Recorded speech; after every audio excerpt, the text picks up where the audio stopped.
정관용의 시사본부.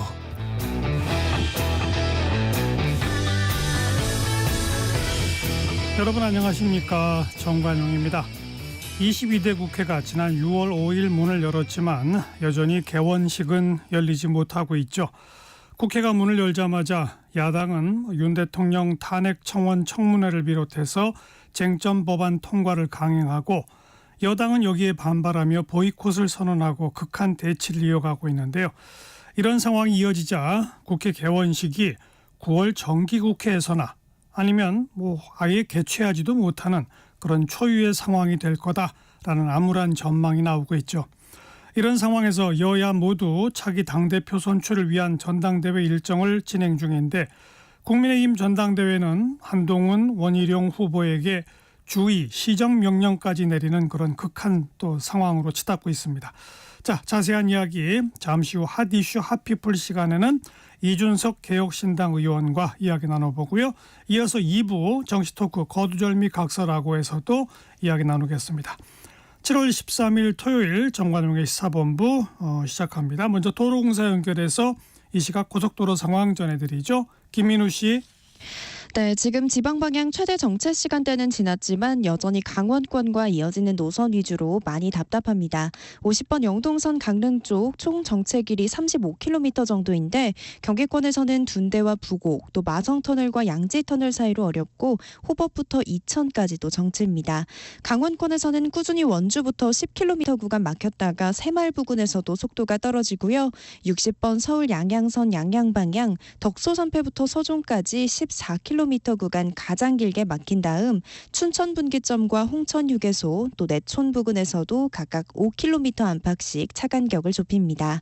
52번 광주 원주선 원주 쪽으로는 초월터널부터 막혔다가 이후 대신터널을 앞두고 6km 구간 정체고요. 충청 이남 지역으로 내려가시는 15번 서해안선 목포 쪽으로는 팔탄 분기점부터 화성 휴게소까지 밀렸다가 서평택 분기점부터 서해대교까지는 10km 구간 긴 정체입니다. 1번 경부선 부산 쪽으로는 남사진위부터 안성 분기점까지 10km 구간 막히는데 지금 남사진위 부근 2차로에서는 승용차 관련 사고 처리하니까 조심히 이동하셔야겠고요. 이후 충청권에서는 천안 분기점부터 천안 휴게소까지 다시 한번 9km 구간 차 간격을 좁힙니다. 25번 논산 천안선 논산 쪽으로도 차량 터널 통과하기 어렵습니다. 지금까지 한국도로공사 교통센터 김인우였습니다.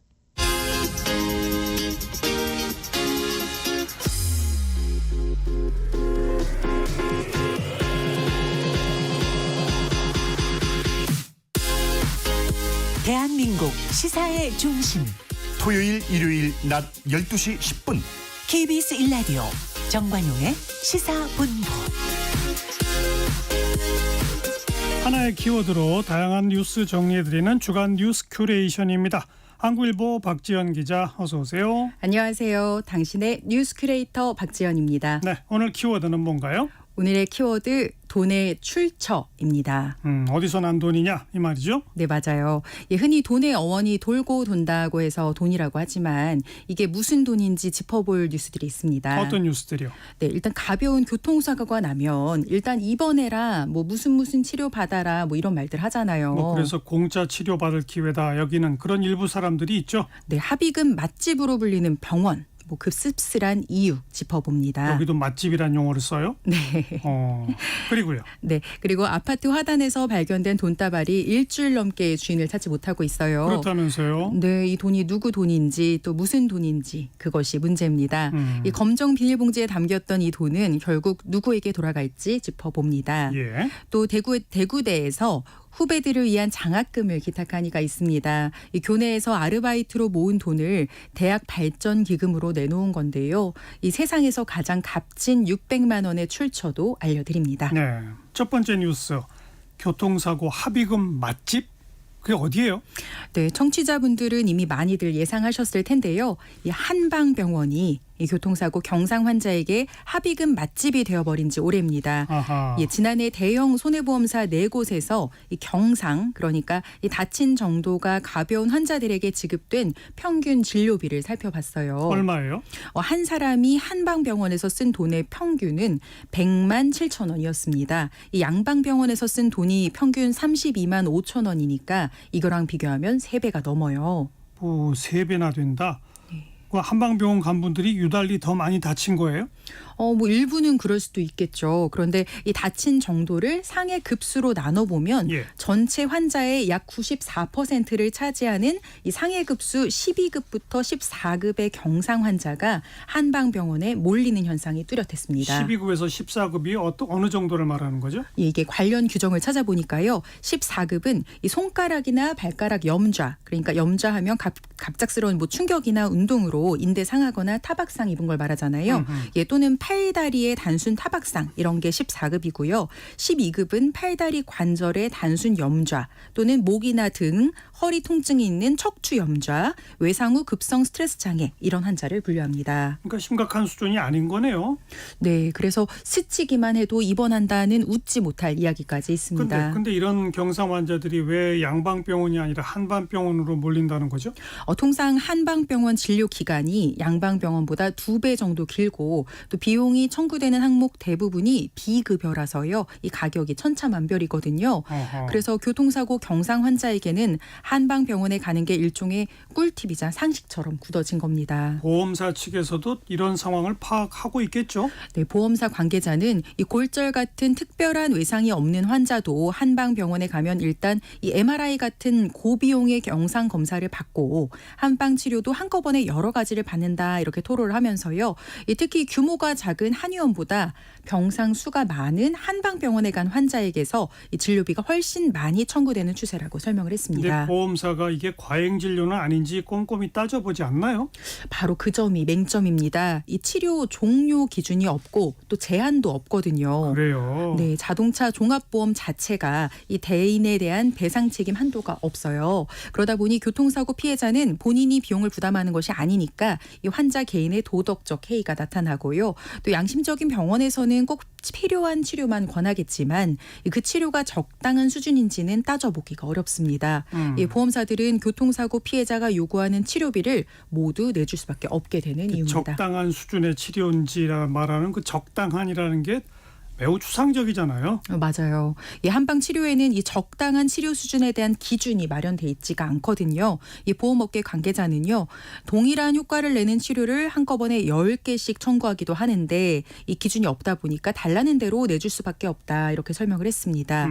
또 말씀하신 과잉 진료로 의심이 되더라도 이의제기 절차를 밟거나 분쟁심의위원회 또는 뭐 소송을 진행하기에는 시간과 비용이 워낙 많이 소요되기 때문에 이 보험사 내부에서는 이 보상 조기 종결을 위해서 합의금 주고 말자 이런 분위기가 형성돼 있다고 합니다. 이렇게 보험금이 줄줄 새면 그 피해는 다른 보험 가입자들한테도 다 전가되는 거 아닙니까? 그렇죠. 또 진짜로 오래 치료를 받아야 하는 그런 선량한 피해자들도 뭐 과잉 진료하는 거 아니야? 이런 의심의 눈초리를 받게 되고요. 그죠? 네, 맞아요. 그래서 한의계에서는요. 이 환자의 치료받을 권리가 침해된다 이렇게 반발을 하고 있긴 합니다. 또 일부 극단적 사례를 들어서 선량한 환자들까지 피해를 보게 하는 것이다 이렇게 주장을 하고요. 뭔가 좀 기준이나 제도를 좀 정비할 필요가 있겠네요. 네.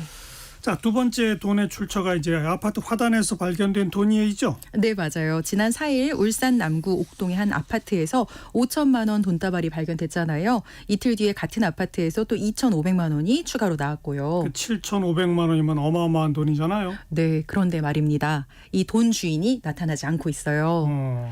이걸 누가 신고했어요? 이거 5천만 원 다발을 발견한 거는 이 아파트 경비원이고요. 2,500만 원 다발은 이 환경미화원이 발견을 하셨습니다. 그런데 여전히 돈 주인 안 나타나요? 이거 무슨 네. 돈인지 찾을 수 없는 거예요? 네, 맞아요. 일단 경찰은요. 돈다발을 묶은 그 띠지 있잖아요. 예. 이 띠지를 통해서 돈이 출금된 은행과 날짜를 특정하고 인출자가 누군지 정보를 파악하는 데 주력하고 있습니다. 이 돈이 마약이나 보이스피싱 등 범죄로 얻은 수익인지에 대해서도 다각도로 수사를 벌이고 있습니다. 돈 주인이 찾아지면 주인한테 돌려주는 건가요? 만약 찾지 못하면 또 어떻게 되나요? 우선 돈의 성격을 확인해 봐야 합니다. 이게 무슨 돈이냐에 따라 다르게 처리가 되거든요.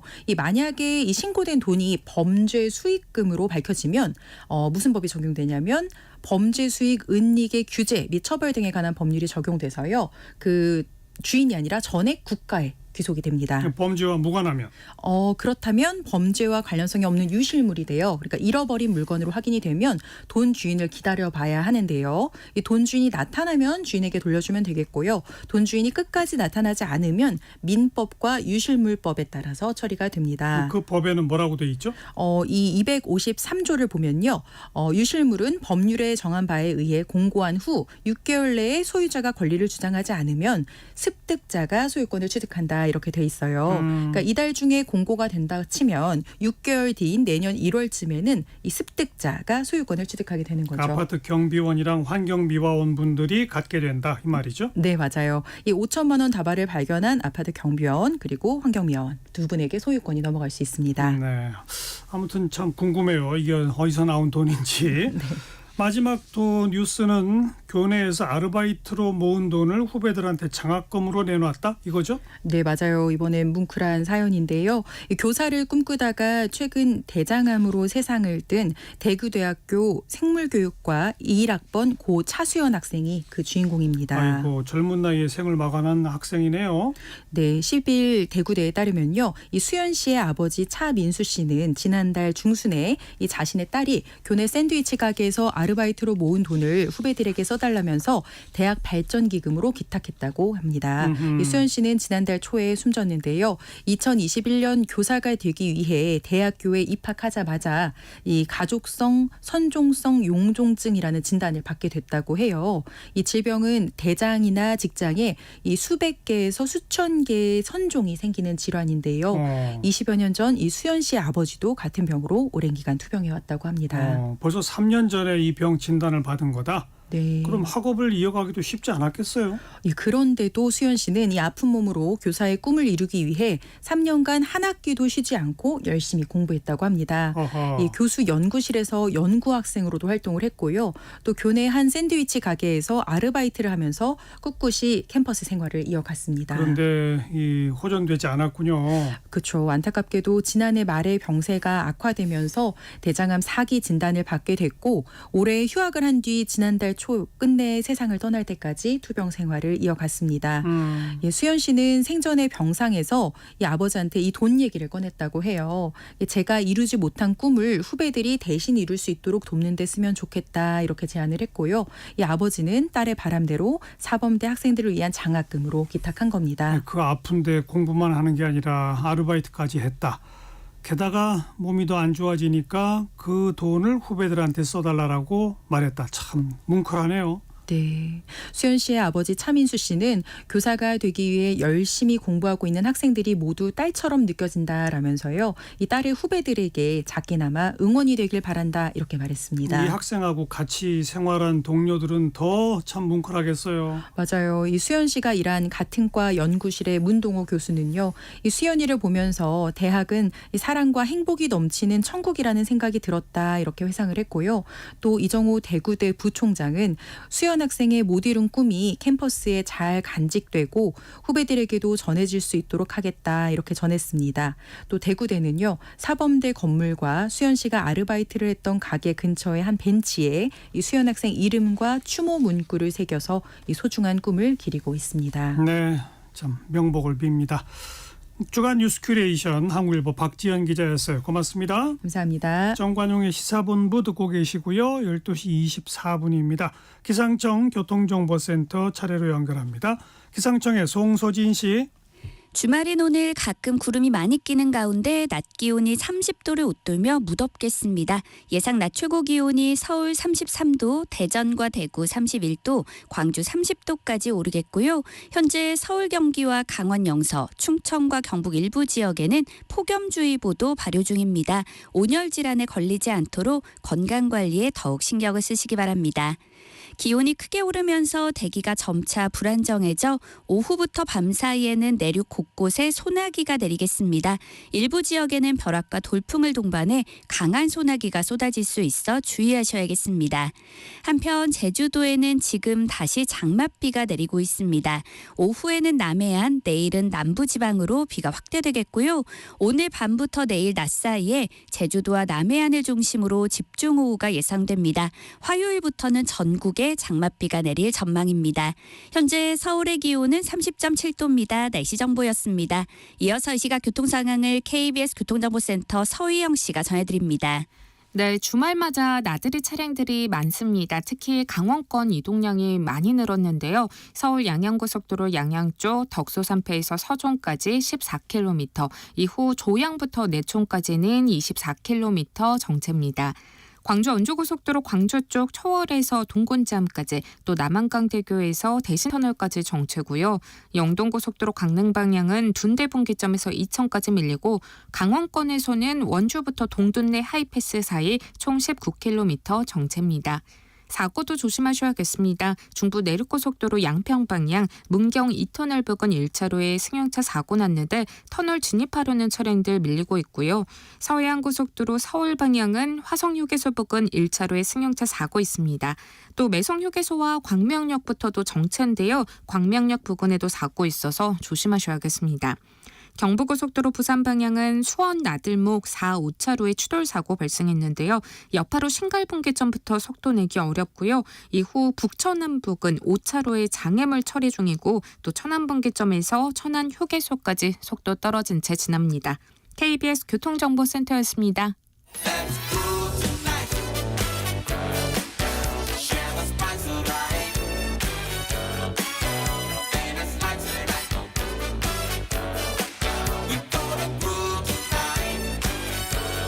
국민 MC 정관용. KBS 1라디오 정관용의 시사본부. 들어보면 달라요. 핫이슈 핫피플 시간입니다. 오늘은 항상 핫한 분이죠. 개혁신당의 이준석 의원 스튜디오에 나오셨습니다. 어서 오십시오. 네, 안녕하십니까. 네, 국회의원 되신 이제 한 달 조금 넘었네요. 한 달 반이 됐네요. 그죠? 이제 예. 어때요? 국회의원 이 시절 이전에 당대표까지 하시긴 했지만 국회의원은 처음인데. 저는 특수하게 그 국회 본청에 사무실도 있어 보고 대표하면서, 그래서 국회 구석구석은 다 가볼 수 있었는데 본회의장만 못 들어갔습니다. 예. 들어가 보니까 참 감개가 무량하기도 하고, 한편으로는 그 안에서 벌어진 일들이 그렇게 국민들한테 좋게만 비춰지진 않겠다. 글쎄 말이에요. 예, 그런 생각을 합니다. 특히 최근 한 달 보름 사이에는 야당은 의석 수대로 밀어붙이고, 예. 여당은 보이콧하고 개원식도 못하고. 그렇죠. 사실 개원식은 이제 입학식 같은 건데, 예. 아무리 국회 일정이 좀 서로 간 충돌이 있어도 그거를 안 하는 건 좀 이해가 안 갔습니다. 그걸 붙잡고 사실상 지렛대 삼는 거는 결코 성숙하지 못한 자세다 이렇게 생각합니다. 근데 거대 양당이 지금 이렇게 극한 투쟁으로 계속 가야겠죠? 이럴 때 이 개혁신당 같은 당은 무슨 일을 어떻게 해야 돼요?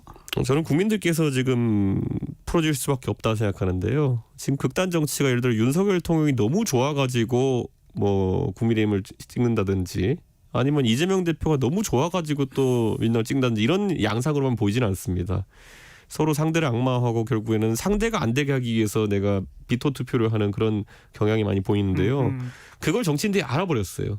그러다 보니까 자기 얘기 안 하고 남용만 합니다. 그러게요. 예, 어떻게 지금 각 정당 전당대회 하고 이럴 때 탄핵하겠습니다, 아니면은 상대당의 대표를 감옥 보내겠습니다, 이런 게 구호로 등장할 수 있단 말입니까? 그래서 저는 그 비토 정치를 좀 끝내야 될 때가 아닌가 생각합니다. 안 끝날 것 같아요. 근데 개혁신당이 좀 더 지지세를 얻으면 가능합니다. 예. 유일한 방법이 아닐까요? 일단 생각합니다. 국민의힘 전당대회 끝나고 예. 새로 당대표가 누가 될지 모르지만 그때서야 뭔가 조금 전환점을 찾아볼 수 있지 않을까요? 그런데 지금 야당 입장에서는 사실 윤석열 대통령과 한동훈 위원장 간의 갈등이라는 것이 보이긴 하지만은, 또 전당대회 끝나면 한동훈 위원장 같은 경우에는 혹시 대표가 된다 하더라도 과거에 비대위원장 할 때 좀 바른 말 할 것 같이 하다가 바로 눈밭에서 90도 인사하고 그냥 용산 언급을 하지도 않았거든요. 저는 그런 걸 보면서 참 기대치가 크진 않다 이런 생각을 합니다. 별로 안 달라질 거다. 실제로 지금 한동훈 위원장이 그런 국민적인 관심이 있는 사안들에 대해 가지고 지금까지의 국민의힘 리더십과 다른 모습을 보일 수 있겠느냐 하는 부분인데 그럴 것 같지도 않아요. 지금 뭐 해병대 특검에 대해서는 그래도 대안을 내긴 냈잖아요. 그런데 이런 겁니다. 솔직히 그런 대안이 있다면은 지금 한동훈 위원장이 전당대회에 상당히 큰 지지를 확보하고 있고 그럼 의원들도 따르는 사람 좀 있을 텐데 지난번에 해병대 특검 표결할 때 한동훈 위원장을 중심으로 한 그 세력이 다른 선택을 할 수 있었어요. 예를 들어 수정안을 내가지고 수정안을 먼저 표결하게 한다든지 그러면 한동훈 위원장이 진성정이 보였을 텐데 지금은 선거 앞이니까 좀 말이 앞서는 상황이 아닌가 생각하고 저는 지난주에 가장 그래도 멋있었던 사람은 역시 안철수 의원이었다. 예, 여러 가지 이런저런 말이 있어도 혼자 찬성표 찍었으니까. 그 장면은 저도 굉장히 놀랐습니다. 굉장히 결단력 있는 모습이었다 생각합니다. 그런데 아무튼 뭐 본인이 대표를 지냈던 정당의 지금 전당대회 양상 네. 우선 윤석열 대통령과 한동훈 전 위원장 간의 관계는 이미 끝났다고 봐요? 어떻게 봐요? 끝났다고 볼 수도 있겠지만은 이런 겁니다. 한동훈 위원장이 박차고 나갈 용기가 있느냐. 예, 이런 거예요. 예를 들어 예전에도 보면은 뭐 유승민 대표도 배신자 프레임이 걸리고 이랬을 때 그럼 배신자 프레임이 걸렸으면은 박차고 이제 나가가지고 오히려 박근혜 대통령에 대한 통렬한 비판을 한다든지 뭐 이런 방향이 있었고 아니면 나 배신자 아닙니다 이렇게 계속 얘기하는 방법이 있었거든요. 근데 저는 유승민 의원이랑 정치를 오래 같이 했지만은 솔직히 말하면 거기서 약간 헷갈렸던 것 같아요. 예. 그러니까 한동훈 위원장을 적대하는 분위기가 윤핵관과 그리고 윤석열 대통령 쪽에 생긴 건 맞는 것 같습니다. 근데 이거를 선 끝나고 나서 좋은 게 좋은 건지 할지 아니면은 박차고 자기 정치를 할지에 대해 가지고는 조금 의문입니다. 네, 아무튼 윤 대통령은 이번 전당대회에 한동훈 전 비대위원장이 안 나오길 바란 거죠? 그럴 뿐더러 앞으로 정치하면서 뭐 주요한 역할을 하지 않기를 바랬던 것 같고요. 사실 윤석열 대통령은 감정 기복이 심하신 분입니다. 예, 저 대통령 선거할 때도 보면은 어느 날은 저한테 뭐 술자리에서 EXX 저 XX 하시고 뭐 그 다음엔 제 앞에서는 90도 인사하시고 그 다음엔 또 뭐 저한테 뭐 이런저런 얘기 하신 다음에 나중엔 또 100년 만에 한 번 나올 당대표라 그러고 나중엔 또 내부 총질러라 그러고 이게 기복이 심하시거든요. 그러니까 저는 그래서 그 기복에도 초기에는 저는 그 기복을 따라가다가 아 이제는 엮이면 안 되겠구나 이런 생각이 들 때가 있어요. 저 기복을 받아주다가는 제가 이상한 사람 된다. 그런데 이제 한동훈 위원장도 그 시기가 오지 않을까 생각합니다. 그 아무튼 그 기복상에 지금까지는 하여튼 한동훈 대표 안 된다는 식으로 영향력을 행사하고 있는 거 맞죠? 예, 그렇다고 저는 봅니다. 예. 문자 공개 이런 등등이. 저는 그것이 윤석열 대통령의 구체적인 지시가 있었냐 아니면은 소위 윤핵관이라고 대변되는 세력들의 그런 집단적 방어 기제인지는 제가 속단하기 어렵지만은 적어도 그 덩어리는 굉장히 반대하는 것 같습니다. 그죠? 예. 그런데 우리 이준석 대표를 몰아내고 뭐 김기현 대표 체제 세우고 등등 할 때는 뭔가 이렇게 플랜이 작동이 돼서 성과를 이뤘잖아요. 예. 근데 지금은 성과 못 이루고 있는 거 아니에요? 그러니까 이런 겁니다. 결국 그렇게 동작하려면은 소위 보수 언론들 중심으로 해서 뭐 유튜버들 그리고 이런 쪽이 일관되게 한 방향으로 움직여야 되는 거거든요. 근데 지금 소위 보수 성향이라고 말하는 보수 종편사들도 그렇고 아주 일치 단결해서 움직이는 것 같지는 않습니다. 그죠? 예를 들어 지금 세간에서 윤핵관과 용산 쪽에서 밀고 있다고 알려진 원희룡 전 장관 같은 경우에는 보수 언론에서 약간 의심의 눈초리를 보고 있는 것 같아요. 이길 수 있냐? 그래서 지금 이 판이 정리가 안 되는 것 같습니다. 아니 그 국민의힘 지지층 사이에서 뭐 문자 논란 등등이 있음에도 불구하고 한동훈 후보에 대한 지지도가 압도적이잖아요. 예. 국민의힘 지지층에서 한동훈 후보를 지지하는 이유는 그나마 국민의힘 현 인사들 중에 다음 대통령감이라고 국민들이 좀 인정해 주는 사람이 한동훈밖에 없다. 이래서 지지하는 거 아닙니까? 쉽게 말하면. 다시 말해서 미래 권력이기 때문에 지지하는 거 아니에요? 그게 상호 피드백 효과입니다. 이게 뭐냐면은 원래 제가 보면은 보수 진영에서 뭐 갤럽 조사 이런 걸 봤을 때 매번 그 시기에 당대표를 지냈던 사람들이나 그 직후에는 한 20% 정도의 고정 지지를 갖고 갑니다. 그러니까요. 예전에 김무성 대표도 한 24~25% 정도 지지를 받았던 적이 있고요. 황교안 대표 대표하고 그러면 봤습니다. 그러니까 한동훈 위원장의 지금 지지세라고 하는 것은 그거의 연장선이거든요. 어쨌든. 네. 그러니까 약간 페리스 힐튼이 유명한 이유가 유명하기 때문에 유명한 거 비슷한 거거든요. 근데 이 피드백 효과가 깨지는 것도 굉장히 쉬운 편입니다. 아까 봤듯이 황교안 대표의 그 경고해보였던 리더십이라는 게 총선 이후에 깨진 겁니다. 바로 선거 지는 거 보고 이 사람으로는 안 되겠구나. 지금 한동훈 위원장에게 약간 그런 게 유지되는 것처럼 보이는 거는 이번 총선 과정에서 귀책 사유가 한동훈 위원장에게 오롯이 있지 않았다라고 생각하는 사람들이 많기 때문인 거죠. 윤 대통령 때문이라고 생각하는 사람이 많기 때문인 거죠. 그렇죠. 쉽게 말하면. 예, 사실 저희가 지금 와서 많이 까먹었지만은 대파 논란이라든지 아니면 이종섭 장관이 갑자기 호주로 출국한다든지 이런 것들은 선거의 중요한 변곡점들이었거든요. 그러니까요. 예. 아무튼 그래서 제 눈으로 보면 그나마 미래 권력으로 지지세를 걷고 있는 한동훈 때문에 보수 언론도 양파로 좀 나뉘어지는 것 같고 예. 쉽게 말하면 권력이 절반도 안 지났는데 현재 권력과 미래 권력이 전면적으로 다투고 있는 양상인데 이미 미래 권력이 이기는 쪽으로 가고 있지 않나 이런 해석인데 어떻게 생각하세요? 그러니까 예전에 그런데 이회창 총재와 YS 대통령의 갈등이라든지 노태우 대통령과 YS 대표의 갈등이라든지 이런 부분은 아무리 봐도 그러니까 미래 권력이 대선에 매우 근접한 사람이었다. 이렇게 보기 때문에 격렬했다면은 지금은 뭐 총선에서 몰패한 정당에서 이제 싸우고 있는 겁니다. 맞아요. 예. 그렇기 때문에 다소간 의아한 거죠. 지금 많은 사람들이 예측이라고 하는 거는 다음 지방선거는 지난 지방선거 때 당대표가 누군지 모르겠지만 너무 크게 이겨가지고 다음 굉장히 부담이 가는 선거거든요. 예. 그런데 이 상황에서 사실 한동훈 위원장도 그렇고 원희룡 지사도 그렇고 주변의 많은 인물들은 지금 이건 이길 수가 없다. 지방선거 분위기에서. 특히 여당은 이런 반전 만들기 되게 어렵다. 그럼에도 불구하고 이런 이전 투구가 벌어지는 게 약간 의아한 상황이고 지금 10월 달에 자치단체장 보궐선거가 예정되어 있습니다. 그렇죠. 그중에서 민심의 바로미터를 할 수 있는 이제 천안이나 아산 같은 충청권도 선거 일정에 재판 일정에 따라 나올 수도 있고요. 지금 일부 뭐 호남의 지자체들도 당들이 나올 수 있고 한데 지금 당대표 되는 사람은 그거 뒤집어 써야 됩니다. 또. 그렇죠. 책임져야죠. 그런데 그래서 이게 굉장히 불안정한 리더십이고 저는 왜 이거 갖고 이렇게 이전 투구하는지 모르겠지만은 좀 희한한 분위기입니다. 그런데 그 이전 투구의 양상이 뭐 김기현 대표 체제 세울 때는 초선들의 연판장도 동원되고 뭐 등등등 있었는데 이번에는 이른바 김건희 여사의 문자로 시작이 됐잖아요. 예. 이 카드는 어떻게 생각하세요? 저는 이게 우발적으로 나온 것인지 아니면 어떤 전략적인지는 판단하기 어렵지만 우선 최소한 5비일학 정도는 되는 것 같습니다. 이 전당대회를 앞두고 한참 과거에 있었던 일이 이렇게 나오니까 좀 의아한 것이고 그런데 이번에 보면은 사실 한동훈 위원장과 김건희 여사가 서로 동지라고 이제 김건희 여사가 표현했다 그러면은 그리고 우리가 어떤 사람에게 연락을 처음 할 때 처음 연통을 넣을 때 대뜸 텔레그램을 넣지 않습니다. 예. 보통은 문자 메시지, 전화, 카카오톡 이런 것들을 활용하고 좀 더 내밀한 관계거나 아니면 비즈니스적인 관계가 되면은 그때 이제 텔레그램이란 메신저로 전환하는 경우가 있는데 의아한 게 이번에 보낸 게 처음은 아니었을 거란 말입니다. 뭐 수백 차례 했다는 거 아니에요 그동안에? 그러니까요. 그러다 보니까 저는 한동훈 위원장이 그러면 왜 또 이거는 소위 말하는 응대를 안 했을까? 이것도 저도 궁금하긴 합니다. 평소에 자주 말 잘하니까 그런 걸 보내지 않았을까요? 예. 그런데 김건희 여사가 문자를 뭐 자주 또 비대위원장 시절에 하고 또 뭐 총선 끝난 직후에는 뭐 진중권 교수 정치평론하는 사람과 거의 1시간 통화를 하고 이런 건 어떻게 보세요? 영부인 자격으로서. 저는 제가 당대표 하던 시절에 후보할 때도 그렇고 그 아무래도 후보자 배우자나 아니면 영부인의 위치는 중요하기 때문에 일정 기획이나 이런 문제로 제가 몇 번 상의를 드린 적은 있어요.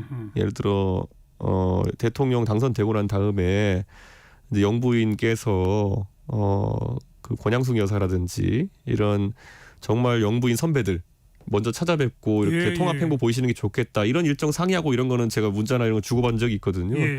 그런데 이런 정치 행위에 대해 가지고 영부인과 어떤 의견을 나눈다는 건 되게 이례적입니다. 그 당대표 시절에 후보 윤 대통령이 후보였던 시절에 후보 부인으로서 내지는 당선자였던 시절에 영부인 자격으로 정치적인 논의를 문자로 한 적은 없어요?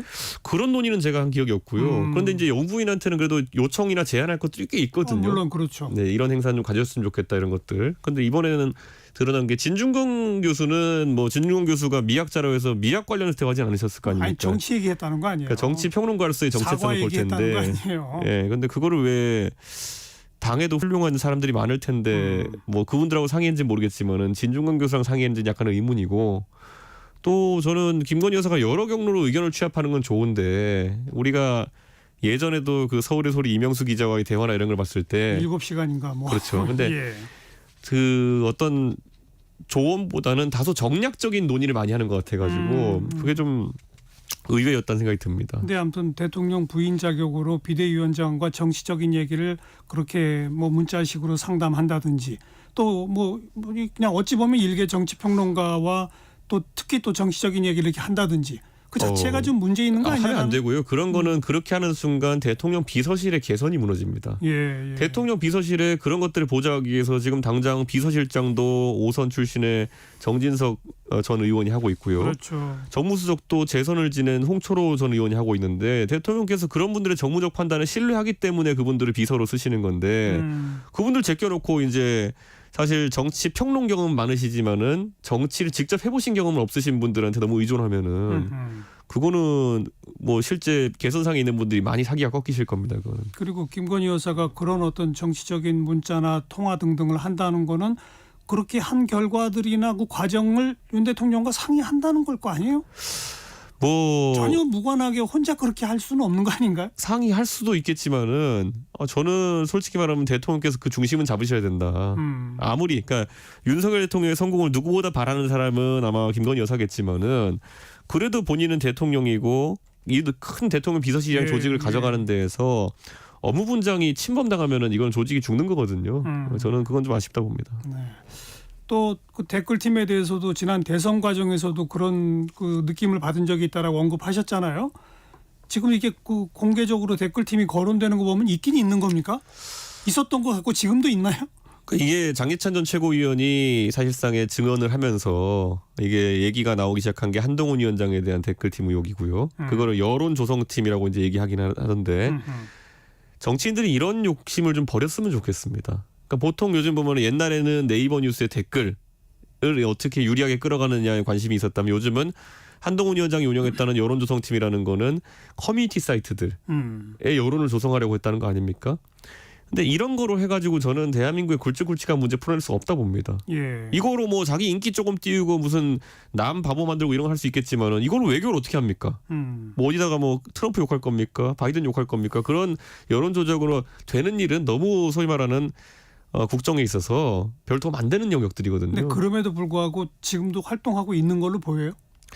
저는 소위 업자라고 하는 그런 사람들이 있는 걸로 알고 있고 그런 사람들을 정치인들이 가까이 하는 경우가 많다고 봅니다. 네. 저는 절대 그런 접근 안 하는 게 제 스스로가 스피커 파워가 있다고 판단하기 때문에 제 SNS에서 이렇게 하고 싶은 말 하면 되는 건데 여론을 그렇게 조작하고자 하는 유혹을 왜 진영을 가리지 않고 벗어나지 못하는지 모르겠습니다. 그럼 한동훈 후보도 김건희 여사도 그런 사람들이 있다? 장기찬 전 최고의 증언은 너무 구체적입니다. 예. 본인이 실제로 그 안에서 어떤 역할을 했다는 식의 주장을 하면서 그 한동훈 그 위원장에게 법무부 장관 시절에 장관님께도 보고가 되었다라고 이렇게 증언을 하고 있거든요. 네. 그리고 그 안에서 장기찬 최고의 증언을 보면은 공무원도 이 일에 개입된 걸로 알고 있다고 했습니다. 그래요. 근데 우리가 이건 참 모순적인 게 예전에 윤석열 대통령께서 굉장히 이제 국민들에게 스타 검사로 뜨기 시작했던 게 댓글 수사하시면서 국정원 댓글 사건 그거 사람에 아닙니까? 충성하지 않는다 아닙니까? 그렇죠. 그때 예. 그거로 이제 여론의 관심을 받았고 실제로 그 다음부터는 여론 조작 그 다음에 드루킹 수사를 저희가 하게 되면서 네. 이건 굉장히 위험한 일이다라고 인지가 되게 된 건데 이거를 지금 조심하지 않고 이런 식의 조직이 또는 업자가 옆에서 돕는 걸 한동훈 위원장이 뭐 방관했던지 아니면은 요청했던지 한다 그러면 이거는 글쎄 이해가 안 가는 부분입니다. 근데 그런 그 공무원까지 관여됐다는 식의 이야기가 나온다면 당연히 이거 수사해야 되는 거 아니에요? 그래서 제가 사실 조국혁신당의 이제 신장식 의원이나 제가 좀 아는 분들 이런 분들하고 상의하면서 왜냐 조국혁신당 측에서 한동훈 특검법이라는 걸 예. 발의하기 위해서 예. 노력을 해왔기 때문에 거기에 물어봤더니만은 이걸 넣겠다는 거잖아요. 근데 조국 대표님이 어제 또 발표를 하셨어요.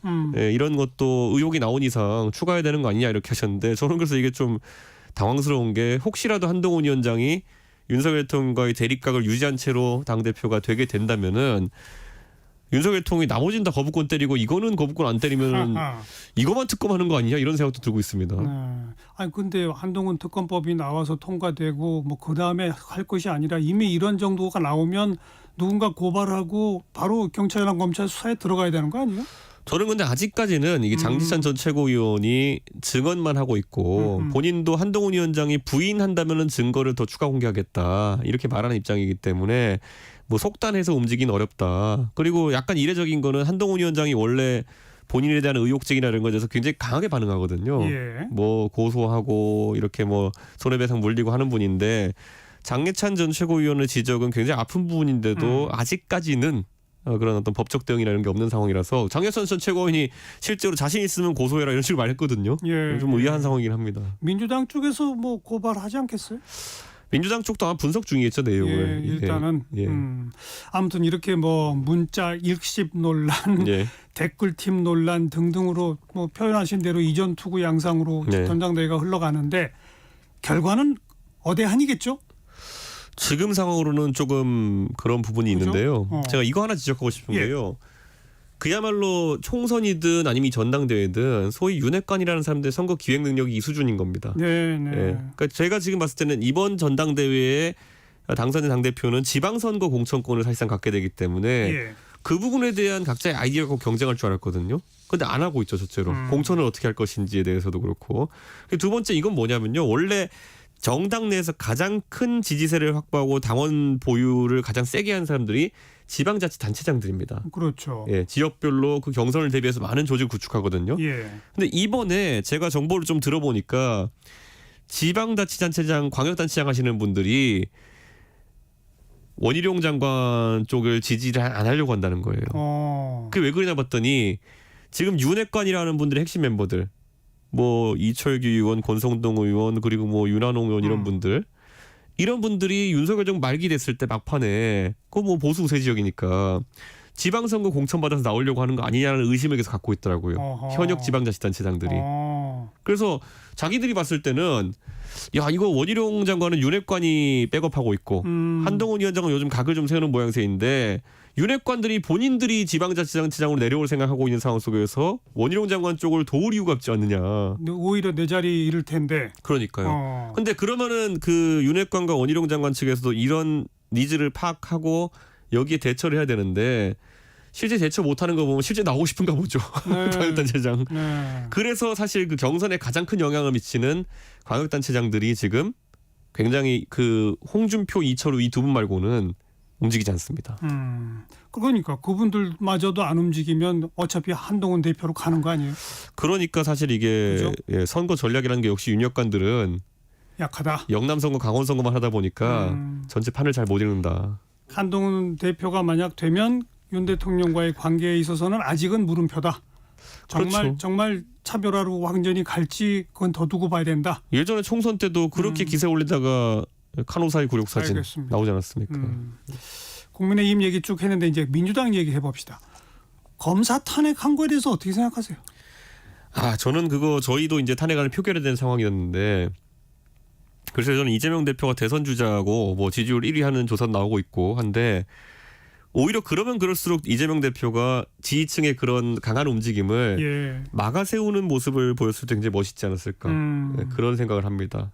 왜냐하면 이재명 대표에 대한 수사는 이미 진행되었고 지금 이제 공판 단계에 가 있는 것들이 많은데 그러면 이거는 사실 공판 검사나 이런 사람들 공격하는 건 이례적이거든요. 그래서 저는 이거는 모양새가 안 좋았고 특히 중간에 그 박모 검사 오인해가지고 이런 모욕적인 이런 내용이 들어가가지고 역공을 당하고 있잖아요 지금. 그렇죠. 그런 부분은 민주당이 굉장히 신중하지 못했고 저는 개혁신당은 이런 움직임에 대해서는 조금 범야권으로 협조할 건 협조하겠지만 우려를 가지고 있습니다. 그러다가 이제 검사 불러서 청문회 하려고 하더니 여론이 안 좋아지니까 이제 대통령 탄핵 청원을 근거로 탄핵 청문회를 하겠다라고 한 선택은 어떻게 보세요? 저는 사실 영부인이나 아니면은 또 그 장모 이렇게 불러서 할 수 있겠지만은 대통령의 측근 관리에 대한 걸 문제로 그런 탄핵 청문회를 대통령 주변 사람들 많이 불러들이기 시작하면은요 이게 또 정리화되지 않았으면 좋겠습니다. 예를 들어 제가 문재인 대통령 언급해 죄송하지만은 문재인 대통령 계실 때도 보면은 그 사위 되시던 분 이제 전 사위죠. 전 사위 되시는 분이 뭐 여러 가지 뭐 일에 연루되고 이랬을 때 비슷한 요청들이 있었지만은 그 당시 국민의힘 받아들이지 않았거든요. 제가 안 받아들였기 너무 잘합니다. 그런데 그런 게 하나의 어떤 문화가 이제 이런 거 다 불러들이는 문화로 가게 되면요. 싸움과 보복 이런 것만 남게 됩니다. 네. 저는 이미 그 장모에 대해 가지고 장모가 감옥살이도 하고 처벌을 받고 있는 상황이고 또다시 의혹되는 사항들이 있겠지만은 이거는 혹시라도 그런 거에 대한 포괄적 특검이나 이런 게 된다면은 저희가 들여다보겠지만은 청문회 오지도 않을 거고요. 그렇어요. 예, 오지 않으면 또 그거 불출석으로 고발하고 이런 식으로 가게 되면은 너무나 제가 봤을 때는 극한 대립으로 갑니다. 아무튼 뭐 국민들이 청원을 했다. 법적 요건이 됐다. 그러니 이제 탄핵 반대 청원까지도 포함해서 청문을 하겠다. 이건 어떻게 생각하세요? 그러니까 좀 뭐 법적으로는 가능하나 우습다. 우스운 내용이고요. 안 하는 게 좋다. 이거 하면 다음에 나올 동작은 뻔한 게 김혜경 여사 또 부르자할 거거든요. 우선 논리적으로 못 막아요. 그러면은 왜냐하면은 뭐 영부인도 부르자는 마당에. 예. 근데 그러고 나면 민주당이 그걸 거부하면은 거부한 대로 방탄인 거고 찬성하면은 또 그거 나름대로 자기들도 곤란한 상황 빠지는 거고 그런 일을 굳이 만들지는 않았으면 좋겠습니다. 근데 총선 국면에서는 뭐 이재명 대표를 비롯해서 민주당 분들이 탄핵이라는 용어를 굉장히 뭐 입에 담지 않으려고 노력하더니. 예. 이제는 아주 공식적으로 언급하고 청문회까지도 하겠다고 나서고 심지어 국민의힘의 전당대회 과정에서 후보들 입에서도 탄핵 얘기가 공경연히 나오고 있는 분위기 아닙니까? 예. 정말 탄핵으로 갈까요? 저는 탄핵은 어떤 상황에서도 대한민국의 불행이고요. 저는 윤석열 대통령이 성공적으로 협치 이뤄내도록 어떤 식으로든 유도하는 것이 최고의 방법이지 탄핵이라는 건 저희 겪어봤지만은 탄핵 직후에 그 대선이라고 하는 것은 사실 굉장히 혼란스럽거든요. 그리고 또 그다음에 인수위도 없이 정권 출범하고 또 그다음에 보면은 또 적폐청산한다고 보복 정치하고 예. 뭐 이런 것보다는 어떻게든 윤석열 대통령이 지금까지의 과오나 정책 실패를 인정하고 저는 제대로 된 정치를 좀 할 수 있었으면 좋겠습니다. 근데 그게 될까요? 성공적인 협치? 윤 대통령이 그동안의 과오를 인정하고 바뀐다? 가능할까요? 굉장히 어렵습니다. 솔직히 말하면은. 예. 그런데 그렇다고 해서 탄핵 이후에 혼란스러운 절차 속에서 지금 이제 그럼 탄핵의 연장선상에서 대통령 뽑고 그래야 또 싸우는 것도 그렇게 좋은 방향은 아닙니다.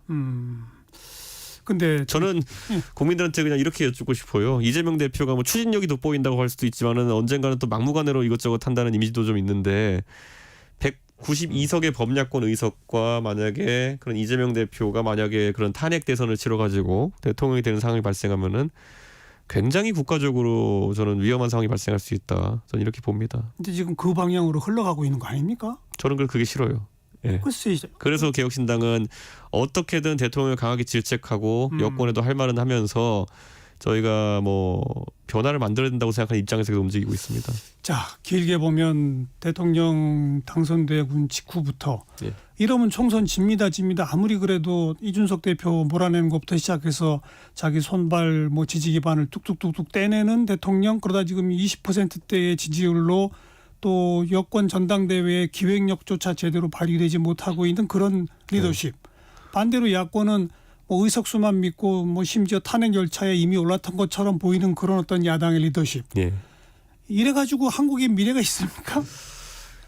저는 개혁신당이 그래서 이제 사실 세대 기반의 정치를 한다고 알려져 있지만은 저는 이런 겁니다. 영국에도 보면은 보수당이 어떤 위기를 겪을 때 캐머런이라든지 이런 젊은 정치인들이 많이 발굴해가지고 예, 그들이 예. 젊기 때문이 아니라 방향성을 바꾸는 거죠. 새로운 보수주의. 그리고 예전에 노동당 같은 경우에도 토니 블레어 같은 젊은 정치인이 들어와가지고 네. 제3의 길을 제시하면서 장기 집권하지 않았습니까? 저는 단순히 젊은 사람이 아니라 방향 전환을 할 수 있는 사람들이 이제 정치에 들어와야 되는 거고 저는 보수도 이제 개발 독재 시절의 그런 분위기에서 사실 박정희 대통령 저는 미국에 있을 때 저도 박정희 대통령을 좋게 생각하지만은 보수를 안 배웠습니다. 그거는 국가주도 경제 성장이 어떻게 보수주의가 될 수 있겠습니까? 근데 이제 자유주의적인 관점에 이런 것들을 편입시키기 위한 노력들이 들어가야 됩니다. 윤석열 대통령은 권위주의 정치 그리고 그런 어떤 관료주의 정치의 마지막 대통령이 돼야 되는 것이고요. 저는 그 다음에 새로운 모델은 젊은 세대가 더 자유를 중시하고 개인주의적 성향이 있는 상황 속에서 정치도 그런 인권이라든지 아니면은 개인의 자유 이런 걸 중심으로 재편돼야 된다 봅니다. 근데 아무튼 개혁신당은 아직 3석밖에 안 되잖아요. 뭐 세석으로 시작해서 큰 덩어리 일구겠습니다. 이번에 보면 영국과 프랑스에서 보면은 예. 제3정당이 전부 다 큰 돌풍을 만들어냈습니다. 예. 저는 그게 한국에서도 예외가 아닐 거라 생각합니다. 그러니까 지금 제가 조금 아까 뭐 얘기했듯이 여권 리더십도 야권 리더십도 아주 그 국민으로부터 따가운 시선을 받다 보면 네. 다음 총선 때부터는 뒤집어진다. 네, 그런데 저는 양비론만으로 임하진 않겠습니다. 저는 아까 말했던 것처럼 제3의 길이라고 하죠. 아까 보수도 이제 보면은 과거의 권위주의, 관료주의 보수가 아니라 예. 자유주의, 개인주의적 성향의 보수가 나올 때가 됐다. 그런 생각하고 그 민주진보 진영도 마찬가지입니다. 지금까지 반독재 타도 투쟁하던 그 시절로는 안 되고요. 토니 블레어의 제3의 길이라든지 이런 걸 참고해가지고 새로운 방향성이 나왔으면 좋겠습니다. 네. 아무튼 지금의 정치는 참 안 좋은 모양새로 계속 가고 있다. 예, 그렇게 봅니다. 그런데 이러다 보면 결국은 정치 자체가 바뀔 거다. 뭐 이런 얘기인데요. 예, 언제까지 이런 양상으로 가야 할지 답답하긴 하네요. 저희가 더 노력하겠습니다. 오늘 여기까지 개혁신당의 이준석 의원이었어요. 고맙습니다. 예, 감사합니다. 1부 마치겠습니다. 1시에 다시 올게요.